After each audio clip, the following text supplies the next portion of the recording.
longer-term moving average. The blue one is the medium-term moving average. There's also a shorter term if you would like to use that. There are a number of different possible ways you can use this. A couple of things you want to look for. You want to look for what the angle of those predicted difference lines, what they're pointing, if they're pointing in the same direction. You also want to look for those crossover situations, because when they cross over, that suggests that something is happening to the momentum of the trade. Initially, as you can see right here, you get a pretty strong surge as the market starts up. Momentum is upward.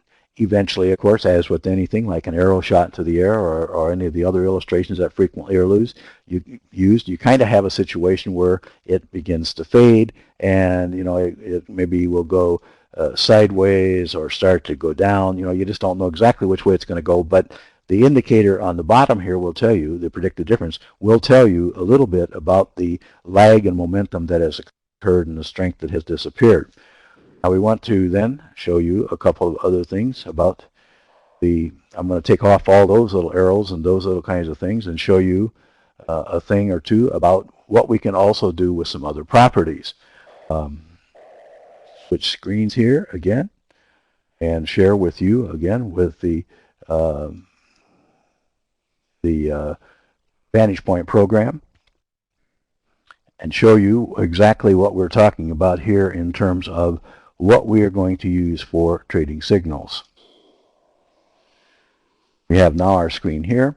We have another indicator that I particularly like to use, and again, this is where I'm going to take this one out, and we're going to be looking at the predicted high and low price for the next day. These lines, this particular line, I'd have it in, you might want to do your own colored lines and do whatever, but I have it in gold or orange. That's the predicted high. The pink line or fuchsia or whatever you want to call it, that is the predicted low. We're going to cut back this time again a little bit so we can be a little clearer about our signals and what they're telling us. Now you'll see that we have a setup here where I'm using healthcare as an example, because I think it's probably a little surprising that healthcare is one of those markets that's done a little bit onyx types of things, and talk about a little bit when it started doing that and exactly what to expect that it might be able to do from here. Now we're going to use, again, go to the full screen, put on a couple of indicators, show you a little bit about what is happening here with the screen. Okay, the predicted high, the way I use predicted high and predicted low is I like to use the predicted high, a breakout of the predicted high. This is pretty much essentially channel type of trading, breakout channel type of trading. The predicted high in this case, as you can see right here, where we had the line, the gold line start to move up, the candle moves above it.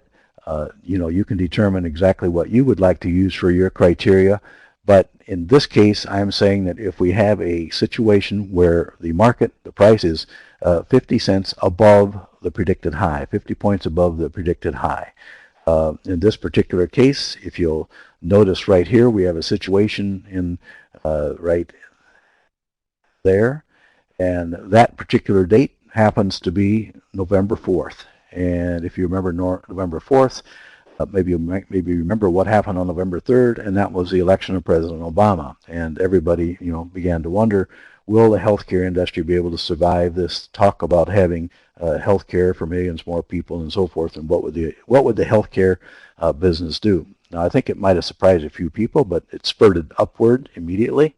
The predicted high on this particular day that we're looking at right here, predicted high was a situation where we had a predicted high of 28.37. So that means we're going to be buying at 28.87. And so if we're going to get into the market, we're going to get into it somewhere right in the top of that day here, 28.87. And then what we're going to do as we're going along, we're going to try to keep a stop somewhere below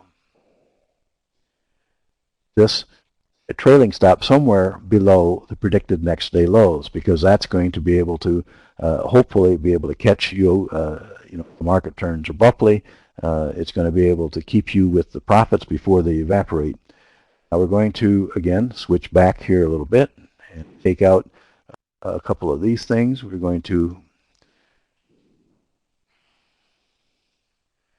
okay, go to, all right, go back, share with you our computer, show you what the Vantage Point can do with some of these indicators right here.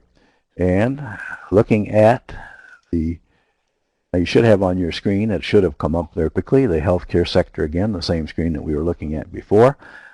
We're going to be talking about if we took a move from where we were pointing at before, from a buy there to, let's say we get out right here, what would that be worth? Now, we have an opportunity calculator in Vantage Point. It tells us that during this period of time, you made 6.32%, and that equals $1.82 per share.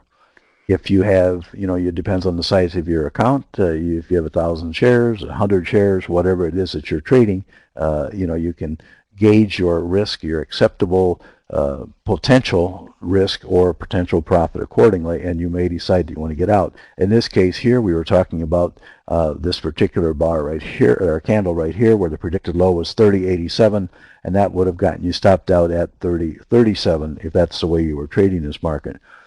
Now we have a number of other possible markets, and as I should have pointed out earlier, when you look over here in this menu on the left, I'm going to click on stocks, and as you can see, we have a series of ETFs. We have ETFs International, and then going down here a little bit, we have ETFs US. Now there are hundreds of ETFs, as I mentioned.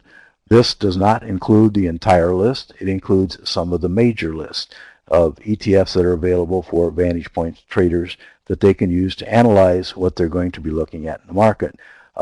We're going to look at just a couple of them that I've already put up here from before. And the first one that everybody also knows about real estate. Everybody's kind of bearish on real estate and it's not doing so well, but as you can see, real estate on this particular chart, you'd have to say that this looks like pretty much an uptrend until more recently when it's kind of gone sideways. So using the same type of criteria that we did before, if you come to a bar or a candle like this, you have the Darrell index is at 1, you have the predicted differences moving up. Everything looks very favorable to be able to buy the real estate, or the REITs as they call them, even though everybody's been so bearish on real estate. Now let's turn to another one that was